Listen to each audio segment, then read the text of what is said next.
Welcome back to Real Estate Without Borders. I'm Dave Hutch, and I'm joined here with the Daniel Foch. And today we have the most talked about episode, I think, right now. We're going to be talking about tariffs, and I want to let you know that I am Twitter. Okay, I know everything about tariffs to an extent, as long as the AI chatbots within Twitter aren't lying to me. I actually wanted to ask you, do they fact check on Twitter? Like, is it like everything I'm reading There's is like community notes, right? So it's not like Facebook where they had like independent fact checkers that were like hired by the app. Did you hear Zuck's thing with Joe Rogan about the fact checking and I stuff? didn't watch It's the crazy. episode. Oh, you gotta watch that podcast. It's crazy. But anyway, yeah. So there's this thing called community notes, but I don't think they show up in Grok. And community notes is like, I don't know. I mean, sometimes they're good, but sometimes they're just like kind of dumb. So I debated deleting my Twitter account within 6 hours of getting it, because now I understand fully why you like charts and graphs so much. It's like, dude, my fiance was like, are you gonna ever? I'm like, I know, ask me anything. Honestly, ask me anything. I fully turned you into a nerd now. It's crazy, man. And then for those that don't know, I learned this from you, thank you. On Twitter, they have a thing called Grok, which might be the best AI for what we real time for sure. Like it's not really good for anything other than like news, but ChatGPT and like any other ones, they don't know the news, right? Like they only get updated so often, whereas Grok is like pulling from Twitter. So it's like it gives you the news, and it also has like some critical thinking. Like it'll pull arguments from the left and the right, and like kind of it'll examine the discourses that are taking place. Like it definitely is it's a really cool AI for sure. It is revolutionary, but let's get into it, because I'm looking at our notes, and we could make this a 7-part. Yeah, we can make this a 7-part episode about the tariffs and what's going on. But I think I'll let you take this on first and take off with what's going on with Canada. Sure. So we're self-proclaimed Twitter or tariff experts now. We were AI experts last week, and I think we were NVIDIA chip experts before that, and wildfire. So we talk about everything. We're smart. We're Twitter guys. Big Twitter guys. Canada and Mexico have both announced retaliatory measures in response to the U.S. tariffs imposed by President Donald Trump. Canada's, as of Monday, February 3rd at 3:53 p.m. still seem to exist. Mexico has bought themselves a month to continue negotiating, because it appears that they are now sending 10,000 people to the border to appease Donald Trump's border protection request. I'll be actively scrolling, just so you know. So don't worry. If there's an update, I'll be. I thought you were going to say I'll be actively going to the border to check if they're there. I'm close enough. Yeah. So in Canada, they originally put retaliatory tariffs on U.S. goods. So Canada's basically announced that they're going to match with 25% tariffs. They put out a big list of stuff. It's basically everything, but most notably things that are going to cost Canadians is alcohol and fruits, because we don't produce a ton of alcohol in Canada. And also fruits, we have winter here, so we don't grow those outside of the winter, and inside of the winter. There's additional economic measures, potential. I mean, Doug Ford like canceled the Starlink plan, which was kind of funny. You see, and they're just poking the bear. Yeah. What do you say? Cool. He's like, I think he said cool. Let me pull up his exact wording. Legend. Yeah, it's funny. And I mean, the government's obviously pushing Canadians to choose Canadian-made products and to reconsider vacation plans to stay within Canada. Which, like, it's kind of weird, man. Like, Canadians are actually like pretty angry about this. They're booing the national anthem. Like, just 2 minutes for unsportsmanlike right there for sure. That's like, no, come on. Didn't they pulled the American alcohol out of the LCBOs? Yeah, they're doing a bunch of like really dramatic stuff, honestly. It feels like a high school fight at this point, but I guess it would feel that way, like with Donald Trump and Justin Trudeau being the leaders in the situation. I think this is going exactly how it would go. This is exactly how we expected it to go, I think. Yeah, for sure. You put a couple of notes in here. So how can Donald Trump just do this? Yeah, that's what I wanted to, I calculating on my TikTok or Twitter rants last night. I was covering, because it's not something easy that he can just enforce, right? There's a lot of things he had to go through and loopholes he had to do to actually enforce these tariffs. The guy does seem to find the most simple way to do stuff. Like, I think he just like tweets and then makes his policy team figure it out, honestly, at this point. for sure. But yeah, I mean, I guess they violated the new, because he tore down NAFTA in his first term, which is a North American Free Trade Agreement, which had survived. It was like the biggest free trade agreement ever. I think it started in like the 70s or 80s. I want to say it was Reagan. And then he replaced it with the USMCA. So he basically violated this act that he himself negotiated, which was meant to promote free trade among the three countries, with most goods moving tariff free. And now he is basically walked that back and put a tariff on all of them. He used International Emergency Economic Powers Act to justify it, basically saying that they have national security issues as a result of the fentanyl border. And you know what? Like, I will say, as a Canadian who's really paid a lot of attention to this stuff, I'm not sure if you read Sam Cooper's book. Sam Cooper's a journalist in Canada. He wrote a book called Willful Blindness, which is about like how much illegal, like Chinese narco capital is moving through Canadian banks and stuff like that. And I've said, jokingly that like Canada is the money laundering capital of the world, but like there's a lot of evidence that Canada does turn a blind eye to money laundering in its banking system. TD Bank in the US being an exceptionally good example. So TD is like the 9th largest bank in the US, and they just got a record. So TD is a Canadian bank, but they operate in the US and they're the 9th largest bank, and they got a record fine for money laundering for global drug cartels. And and so and the last one was HSBC. Remember HSBC's drug? Yeah, like everybody remembers that. TD basically got a worse fine than that. So I do get where Trump is coming from with this stuff, to be honest with you. Then he just put out his thing about putting American banks in Canada, right? I think. Yeah, I don't know if he has a real plan, to be honest. I agree. I don't think he's like just he's full typical like bully. He's just like kind of pushing and being like, "What are you gonna give me?" Yeah, like, I don't know. What's in your lunchbox? Honestly, man, I really do get that vibe from him. Like, because it seems like he got on a call with Trudeau this morning, and then they were discussing banking, and now all of a sudden Donnie's out tweeting like, "How come our banks aren't allowed in Canada?" Yeah, because I think he's like, "Oh, cool." I think that they called his bluff probably. Like, I don't think he expected them to throw the tariff back, and now he's like, "Okay, I gotta find an off ramp here real quick." I gotta make it make sense. Yeah, it's crazy. I don't know. I've been watching your stuff. I've been watching everybody's tweets and posts about this stuff, and yeah, to me it seems like he doesn't have a clear plan. Maybe obviously he's a lot smarter than me, that's for sure. But for now, buddy, you spend a couple more days on Twitter, you'll be there. If this Grok AI can help me get my stuff together here, I told you, man, I had two screens. I had two screens open. My eyes were bloodshot. This guy's just. I'm not just joking, it's just, man, no wonder you have your gamer video set up there. You're just burning it till 4 a.m. like crushing Monster Energies. I took scrolling Twitter. No, I had a pre-workout, and I was like, I'm gonna know everything about tariffs by the end of the day today, and I think I'm pretty good.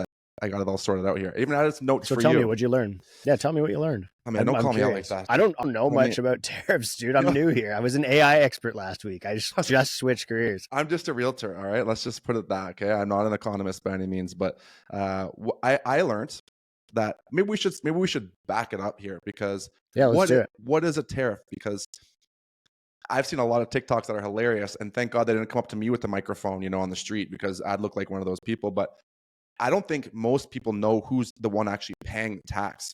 No, it's crazy. They like literally think it's like Justin Trudeau, like paying out of his pocket. Yeah. Canada's paying. I saw one on the street with a guy. He was like, yeah, I'm all about. I ship out, or I import goods. I'm an importer. This is great. And they're like, oh, dude, you gotta go to TikTok or Twitter for a bad day. He honestly thought that, and then they made him feel really silly, obviously. But I learned what a tariff is. I learned, I did a lot of studying on the Mexico side of things. I think it was crazy. It's not about, I made one post on TikTok and I regret it. I'm never doing it again, honest to God. Unless I'm with you beside me, you're like you can defend me. I made one TikTok about it, got roasted, and took it immediately down. I was like, people were like, did you read anything? And I was like, yeah, I'm on page 48 of Twitter right now. I wouldn't trust TikTok as your no, your no. I think usually I would do inverse TikTok, like inverse Kramer. We talked about this already. Inverse Kramer, inverse Canadians is a good one. Those are usually two success. Inverse TikTok is also a really good strategy, to be honest with you. Like usually if I'm pissing people off on TikTok, I feel like I'm doing well in life. Well, I get a lot of that. I get a lot of it from all different angles, mainly because I'm a realtor, and that's just that.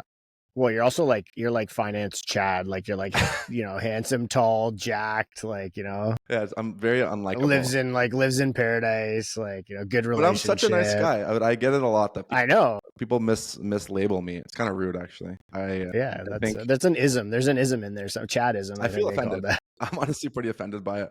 I did more of my stuff on Mexico, and Mexico, when I made my original TikTok, which was a mistake, I said, it's cool to see Mexico handling this. I think how a country should handle it. Not that I'm in a problem, not that I'm the president of Mexico, not that I'm the president of anything, okay? But I thought Mexico, as of yesterday, early afternoon, was handling this better than Canada was. And then Mexico went and said the same thing as Canada. However, I reiterate, because I said it, I backtracked, and now I'm back again with my original statement, because Mexico, I negotiated some sort of terms with Trump, which maybe you know more about than I would, but they've paused the tariffs for now for Mexico, correct? Yeah, yeah, because they've committed to a border security, which is interesting because they committed to putting 10,000 soldiers on the border, which they did that in 2021 at Biden's request, like with no tariffs. So, but Donnie just wants a win, man. Like the guy, right? Like that, like he's that kind of guy. That's why I Like don't think that the tariffing back, I don't think is the play. I mean, people got mad at me, especially like the left Canadians were like, well, what else? The true, not even left Canadians, the true like proud Canadians, which were Canadian, But I just don't know if tariffing Donnie the bully, it was the play. I don't know what the play is, but I don't think that was it. But I'm like a purely libertarian kind of guy, so I think that the government should ideally do nothing. Like I actually think that we have the perfect and like I'm not saying like nothing in this regard, but I'm saying like nothing like period. Like I actually think we already have the perfect democratic system. I'm not going to get too esoteric on this show, but because it's just I'll waste so much time, but the economy is like the perfect like system that balances people's needs. Like people vote with their money, right? So it's like if I don't like this business because they're left, I won't give them my money. If I don't like this business because they're right, I won't give them my money. Like right. we have that system. We don't really need politicians to distribute what's valuable to us anymore, right? Like a lot of these things that are social problems have been brought into politics, but they have nothing to do with it. Anyway, Right. that's my thought. So I would say let the economy do it. Get rid of politicians within 10 years, or by the time we die, we won't have politicians. AI will be governing us. I had a really good tweet that I could have brought up here, but I didn't save it to my notes. It's okay, but I'll get it next time. Oh, you can go hunt it down. I'll hunt it down. So what's going to happen to the economies here? Like I would say Mexico to me feels like I think they're more prepared because they've been through like enough like hardship economically. Like it's never, you know what I mean though? No, Like it's never right. really felt like it's an emerging market. It's never really felt like super first world there. Right. It's going to suck for them, but I don't think it's going to suck as much as it's going to suck for Canada, dude. Like who basically just was like, hey, you're like top 10 first world. Now you're basically going into depression. Right. I think Canada's going to have a really rough go.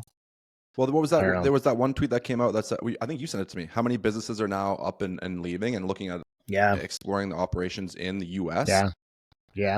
100,000 jobs lost in Ontario alone. I think Ontario is going to end up being ground zero for this. Yeah. But, I mean, so you think about this. Like this to me is the tariffs create the perfect storm for buying real estate in one of these economies that's going to be depressed. The U.S. is going to get smoked too, by the way. So like I'm not trying to say that the U.S. will probably be presented with buying opportunities as well. The U.S. economy is really, as a result of this and the Doge thing that they're doing, where they're scaling back all of these government employees, like you're basically going to fire half the government. It sounds like they want to do. That's a bunch of unemployed people. If as many people are employed by the government as they're claiming, then that's even more unemployed people. And so the U.S. is definitely going to go through it, right? The question is the U.S. dollar going to stay strong through all of this? Because as it stands, it has. Like it's stayed ridiculously strong, which I still haven't figured out. That could present opportunities to invest in a depressed Canada or a recessed Mexico. That's just my 2 cents. Well, and their dollar is getting stronger. I mean, I saw the peso. The peso went very weak today at one point, came right back down, up to 21. One US dollar was 21 point something pesos. It's now back hovering around 20.4, 20.5. But if your dollar is so strong, I'm only speaking for Tulum, Mexico here, but there's a ton of opportunities here in Tulum as an American buyer with the peso being so weak and your dollar getting stronger. And like you said, what's going to happen to the economy here? It's just opening the floodgates for Americans to come and dominate real estate globally, like literally, For sure. Totally agree, man. And I think they will, to be honest with you. I actually think Americans will, like, it's funny because everybody's talking more about like this deglobalization, but what they actually mean is we don't want the world to come and like globalize us. We want to go Right, and right. globalize the world. That's what they mean, It's man. true. I think, honestly, when people say that stuff, I know. that's my thought. But I would agree. I think tons of people are going to capitalize on the huge U.S. massive U.S. and they're going to invest in equities in other countries, but also in real estate in other countries. Yeah, I think so. The one thing I actually wanted to ask you about bringing up was on the topic of tariffs, is the Mm-hmm. multiple tariffs on a single product. So I was looking at that map where it was, I think it was the North American automotive supply chain is so like it's interwoven between the countries. It Right. would pass by each country like I think 6 times. I don't know how that's going to work in terms of, well, is even going to come to fruition. I don't know any updates yet on terms of this, but that's crazy. That's super in depth, and I don't even know how they would monitor that. One, two, it'd be devastating. I think that's the biggest worry right now is the automotive industry. Correct? Well, One of them. yeah, for sure. Well, yeah, because automotives are second, like after I'll pull up the list of like, but oil and gas is like by and large the most massive, and I think they put a 10% tariff on oil and gas, Yeah. and then you have transportation, which is basically car parts, automotive, etc. And yeah, so I think the way that it would work because we have a tax treaty is basically if the tariff's already been paid, then it just gets like put in as an input tax credit against the next layer of the supply chain. For example, like if I sell you a car part, like a mirror for a car, Right. and I give it to you for $100, and now you pay 125 because you pay the 25 to the government, and then you put it on the car and you sell the car back to me, then that 25 just gets deducted. Like it's not an extra tax that I have to pay on top. You know what I mean? Kind of like HST and like or like how you do input tax credits with like your your income taxes. It sounds advanced. Sounds like it's going to be okay. You know? It's annoying for their accountants for Oh, sure. I for don't know if it'd sure. be. I don't think any of this stuff would be. I would put any of this stuff in the be okay category Yeah. of life. To be honest with you, man, I think actually is not. None of this is going to be okay. It's gonna suck. It's going to be bad. I think it's going to be worse for Canada, like we talked about. But I think, again, look, the main reason we made this show in the first place was to help Americans invest globally. That's the main purpose and main reason why we made this show. And I think this is, like I said before, it's going to be open the floodgates. It's going to turn, like, Canada's in some serious hot water. Serious hot Yeah. water.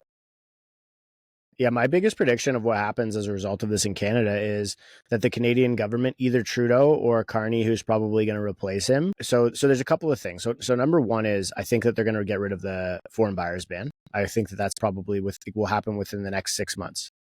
Okay. Massive. Yeah, and I think that they'll do that because it's really the only way to resurrect or to stimulate your economy with a weak Canadian dollar is to stimulate forward direct investment. And quite frankly, we don't have any other stuff to invest in other than the housing market. And any benefits that we would have had to a diversified economy just got blown away by the tariffs. So if the tariffs stick around, then it doesn't matter if we diversify into oil and gas or whatever, anything, Right. because now all of a sudden we're at a huge competitive disadvantage on that stuff. So that's number one. Number two is I think construction costs are going to drop substantially in Canada because we can make all construction inputs, right? Like pretty Right. much everything, except for like maybe like your bathtubs and blah, blah, blah. We could still make that. Like we just don't really because other places do it cheaper, but Right. we don't get most of that stuff from the US. But, timber, lumber, plywood, blah, blah, blah, paper products, drywall, insulation, we do all that here. Right. And so now all of a sudden we can't sell any of that stuff to the US. Okay. Or if we do, it's going to cost more. And so they're going to buy less of it, which means construction prices are going to go up in the US because they buy a ton of construction inputs from us. Right. And construction prices are going to go down in Canada because we're going to have a surplus. And then, what about interest rates? well, interest rates are coming down. But massively. More than we originally expected? Oh, yeah, for sure. I think BMO changed their forecast to like 6 cuts this year, 625 basis point cuts this year. With the expectation of it ending, I think it said high. National banks calling for an emergency rate cut. I saw that. Yeah, so I would say, I think this is the funny part too, from my perspective. Donnie's talking about how now all of a sudden he wants banks to come to Canada, right? That would be like good the for US banks Canadians. Yeah, I would. So for those people listening, and you're going to hear this a lot about, there's a couple of examples. Actually, most countries outside of the US, the biggest thing that you will notice as an investor buying in any country, buying real estate in any country outside of the US, is they have very few banks. The US has tons of banks. Like their banking sector is so competitive. You can price compete with so many different lenders. And in other markets, especially Canada, they have what's called an oligopolistic banking system, which is Whoa. basically, yeah, it's like a monopoly, but monopoly is one mono, like when kids are getting mono in high school, Heard of mononucleosis. monogamy. That's like, yeah, exactly. One partner. Yeah. So mono. Then oligopolistic is multiple, right? So I don't know if they don't call it. There's no monogamy version of that. I don't think they just call that something else. You're on a roll, man. Keep going. Something about But so bank that's monogamy. yeah, a market dominated by a couple of players, right? Right. So we Yeah, could use that. if We could use some new banks. it'd Chase be good for Bank. Canada. Yeah. I've heard the Well, they would lending. crush Canada, but the thing is, this is why TD isn't competitive in Canada, is because they're raising capital, a lot of capital in the US, right? Like they don't have super competitive mortgage rates here. Right. So if US banks came, it would give them a chance because Canadians' expectations plus Canadian bond investors' expectations are lower. Like Canadian bond yields are way lower than US bond yields. Yeah, the And bond so, yields tanked yesterday. Where are they at right now? yeah, Where did they end up? 2.5, I think. What was that a drop of? So they dropped like 50. Yeah, I don't know. What is it? You pull it up. GOC 5-year. What's it at now? It's 1.6. Yeah, it dropped. It literally gapped down like this morning. Okay. Opened like dropped down 25 bips, 30 bips this morning. Wow. But Yeah. I mean, okay, so I like this predictions where we're going. I like the predictions. So we think interest rates are probably going to drop lower than what we were originally expecting. Because originally we were talking in Canada of interest rates dropping to like what? Hovering around the 3% mark. But now they're calling for significantly lower, which is great for Americans. It's going to devalue our dollar, correct? Continue to drop. What do you think it's going to? I've seen reports of like right now. It's what's one US to CAD? We're at 68. Right, and if that so dollar CAD's like $1.40, I think. It's crazy. US is $1.40 Canadian. Okay, which just opens the door more. So if you think that they're going to open the door to draw or to open and get rid of the foreign buyer ban, I think Americans are going to be the number one buyers of Canada, the 51st state of the yeah. United That's what States. they're just buying. Yeah, they're just buying for future state. Okay, so the cost to Americans, I'm looking here at so let's break down how Trump's 25% tariffs actually impact trade when accounting for currency changes. Do you want to cover that part? Sure, where is that? I can put a little note for you here. But it's basically, let's see. The actual cost, I got it. Basically, if you started with $100 worth of goods at 79 cents USD, so that's USD to CAD, the old rate, you'd be paying $79. If it dropped from 79 to 70 cents USD, which is probably, I mean, what are we at now? We're at 69? 60, yeah, I guess. Yeah, so when it drops to 79 to 70, you get a 25%, and you put a 25% tariff on that. That's $17.50 USD additional cost. So you went from $79 to $87.50 USD. This means that even with the 25% tariff, the weaker Canadian dollar makes the final cost to American buyers only about 11% higher than before, not the full 25%. Now you take something like real estate, which you don't pay a tariff on buying a house in Canada, and your investment is basically purely discounted. Right. So in other words, the currency depreciation has absorbed more than half of the tariff impact. This kind of demonstrates how the weaker Canadian dollar acts as a bit of a cushion against the tariffs, making them less effective as a trade barrier than they appear on paper. Crazy. The one thing that I also wanted to touch on, because you mentioned this, and I was again deep into Twitter talking about the inflation, deflation, and like how this is going to affect Americans versus, and like let's talk about the effects of like maybe the immediate effects and then the long term effects, like, or not that we know, but our predictions of what that's going to look like. Because I think obviously a lot of the Americans right now are super worried because at the very beginning they'll likely see prices increase a little bit on what they're buying, right? But also Trump's in the middle of trying to abolish federal tax, no? Yeah, well, basically his goal is to make people pay tax without noticing through tariffs and think that Canada's paying, and then get rid of income tax to try and make it more competitive because he wants to repatriate a bunch of businesses, right? So right. I think that this is his kind of roadmap for thinking that he's going to be able to accomplish that. To bring businesses back to the U.S. I mean, that's kind of what his motive appears to be. But it's not like, I mean, it's kind of funny too. This is one of the things that I actually thought was really interesting. there's no tariffs on services. So like they could very easily also just accidentally play themselves where they take all of the blue collar work out of all of these other countries and move it to the US. And then all of the white collar work just goes to all of these places like Canada and Mexico where their currencies are smashed and they can play white collar workers way cheaper. And US ends up being a blue collar economy and all the knowledge work is in Canada and Mexico. So that could be kind of funny. But anyway, I mean, that to answer your question, yes, it appears to be his goal to get rid of income tax through this whole thing. So the immediate effect is going to be inflationary to the US, deflationary to Canada and Mexico, correct? It'll be inflationary to Canada on the goods now that they've put tariffs on. Originally, it would have just been deflationary or not deflationary, but disinflationary, which means slowing inflation. Deflation means prices actually going down. Disinflation means prices just going up, but less quickly. And so I would say in the fullness of time, it'll become inflationary. In the short term, it'll be inflationary. And then for the kind of like medium term, it'll be disinflationary, deflationary, because there's going to be a shock. People are going to be trying to reconfigure and buy like goods in Canada. Right. They're going to be adjusting to the changes in demand. So as an example, like if you're a Canadian parts manufacturer, all of a sudden you're going from selling a bunch of stuff to the US to now selling only in Canada or whatever, right? Selling way less of it. Should we have like a regional breakdown of the most vulnerable areas of how this is going to affect Canada? I think that's important. Yeah, you want to go sectors or geography? Ooh, let's go geography. Okay. Yeah, why don't you take me from the top, or do you want to go and then you can do Mexico after?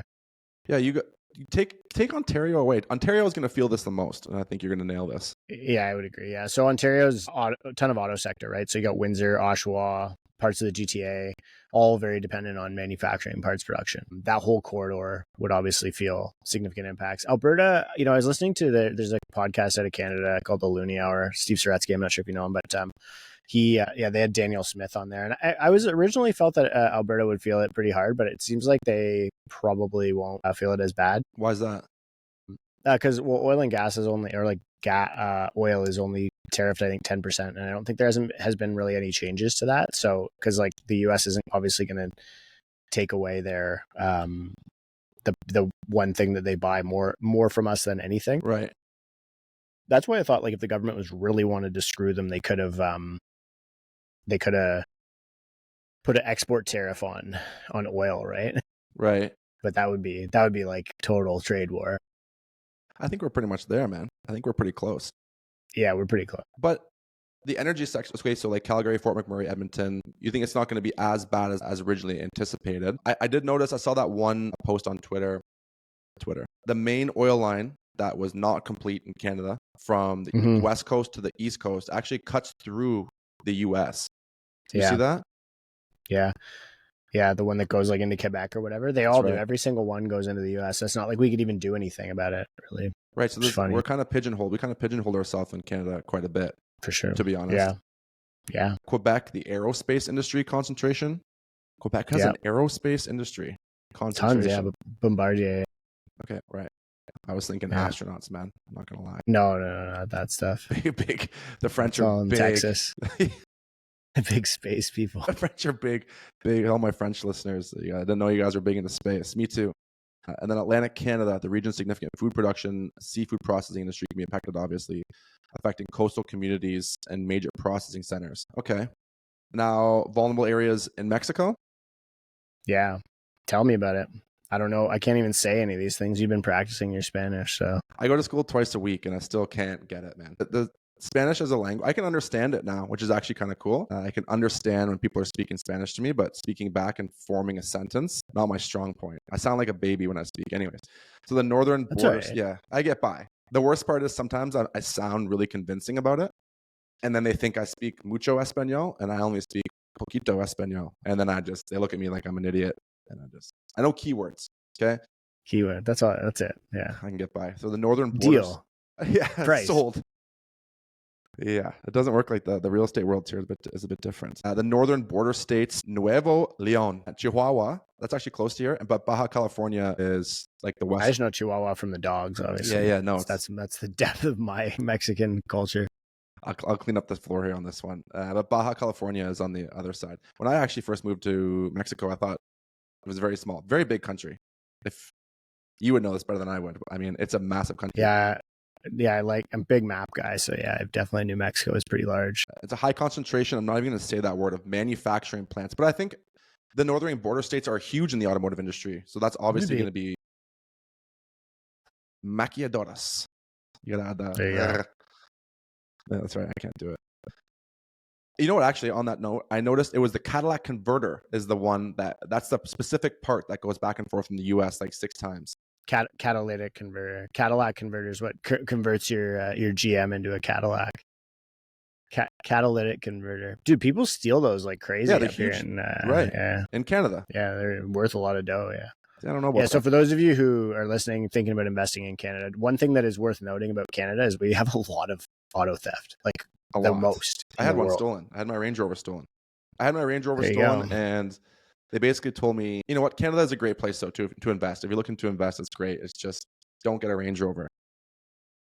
Well, we just need a regime change at the federal level, and we'll start arresting people again. Like right now, you just don't get in trouble for anything. You know what? I actually have people. Okay, when people come to Mexico, there's like 6 different police forces here. No joke. Okay, there's like the National Guard, the Army, the Marine guys, the provincial police, and then the traffic people. There's one more, but you'll see them in Tulum driving around in the truck with AK-47 of them masked up with their eyes out, just staring at you. It's the most intimidating thing in the world, but no one messes around because you don't want an AK-47, to the back of your head. Not that happens here. Quick gun, yeah.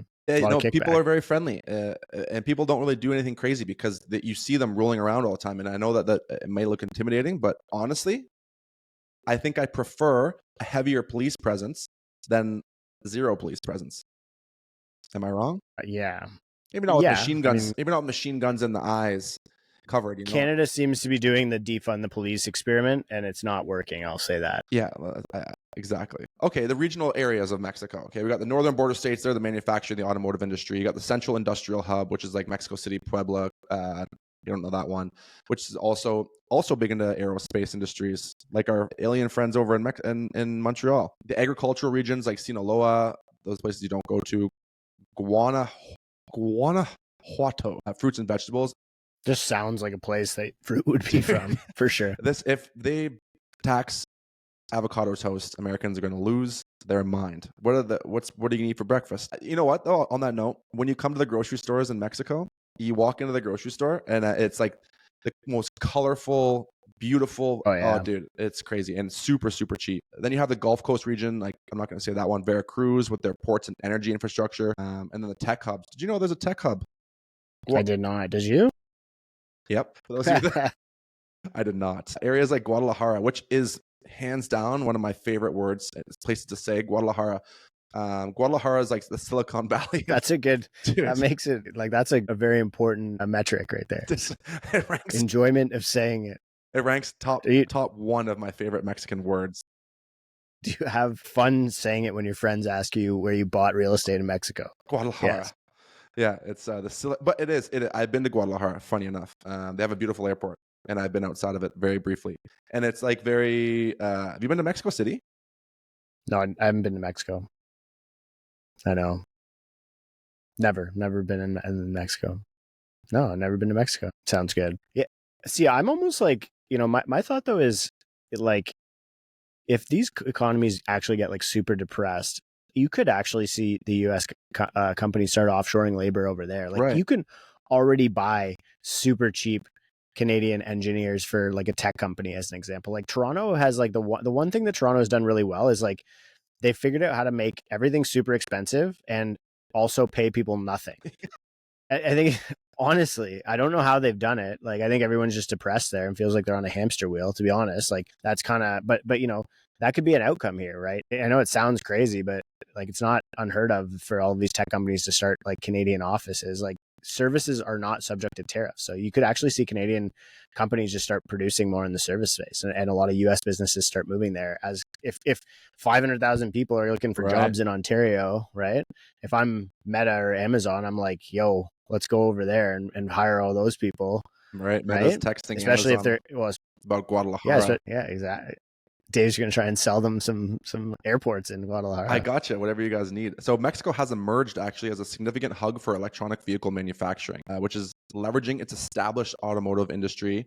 Here are some key points. Investment, no, that's not important, but it is. I was right. That's all that matters, to be honest with you. Yeah, as long as you fact check yourself and you're right, that's what this show's about, man. That's what I want our listeners to get out of here. Out of Twitter this. said it was right. So, here we go. Anything else we want to add here before we wrap this one up? What are we at here? 37 minutes. I thought this was going to be a 4-hour episode since all this study. Honestly, at this very moment, realized I actually don't know that much about tariffs. I'd still got a lot to go. So that's all right. Whatever. It's an emerging thing. And you know what? The cool part is this trade war could be over very quickly, and then we can move on to being experts in something else. Next week, like what's next? Maybe wildfires again. Who knows? Yeah, like something else is going to happen. Honestly, right? we can't get a break. I feel like it's been nonstop, one thing after the next. Yeah, it's a lot to become an expert in all of those things. But we're working on it so that you can type it in all caps at people online. Yeah, that's right. Anyway, if you enjoyed this show, please share it with one of your friends. Text it to your mom. We do have a video version. Dave's really good looking, so you can send him that one. And blue. Yeah, he's like he's got a gamer setup. He looks like a Disney character. This is because like Lilo and Stitch. It's because I'm in Mexico. Okay, Amazon Mexico has two different lights. One is this one, the white one. This one's the blue one. Okay, I don't have other options. Dave's doing red light therapy over here. He's like, you look like you're at like a glow in the dark laser tag. You know what I mean? Kind of. Anyway. For those of you who are luckier listeners and only doing this on audio, thank you for tuning in. Please leave us a 5-star review on either Apple Podcasts or Spotify. Leave us an angry comment on YouTube if you're the 3 people who watched our YouTube video. We'll see you again soon. Next week, next episode, we're going to be talking about, what is it, the most highest and lowest cost of living countries on Earth? That's right. Cool. Earth. Yeah. Well, who knows, man? Maybe next time it's without borders, so that could be intergalactic. We were talking about that. I mean, Elon's like saying Mars very soon, so maybe we'll be selling some Let's go properties on Mars. We got to change our logo up real quick. Yeah. Okay. Success.